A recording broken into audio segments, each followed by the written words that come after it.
This audio was recorded for the Heads and Tails Mental Health Project with Chilli Studios. I think I might have seen that psychologist quite a few years ago, over 10 years ago at least, and I'm much more aware of the changes that are happening in terms of psychological services trying to more be patient-led.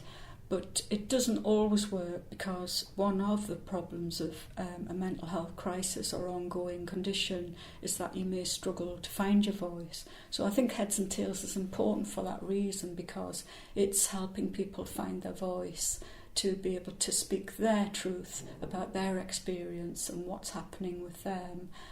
Rather than it's entirely in the hands of, say, nursing professionals or other professionals speaking for them.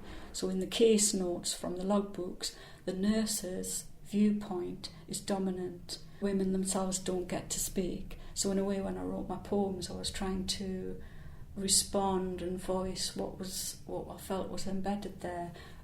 Of course, I can't speak for the original patient or their families because I don't know those people. In that sense, it is entirely highly subjective interpreted. But I think there are universals in terms of what's going on for people. We know that, say, having bipolar disorder or post-traumatic stress can emerge from childhood adverse experiences.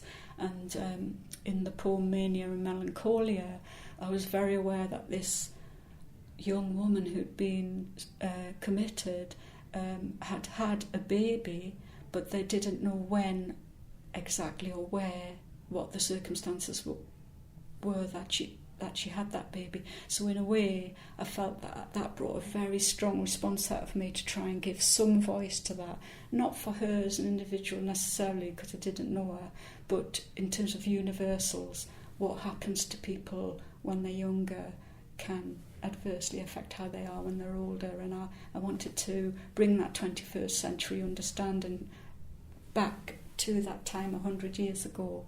It hadn't struck me in any way that it might be a restorative gesture, but obviously I would hope that more than anything it would be something like that, and certainly that anyone could come into the exhibition and pick up a sense of that feeling of, we're sharing this is our story, and it's given from a unique standpoint.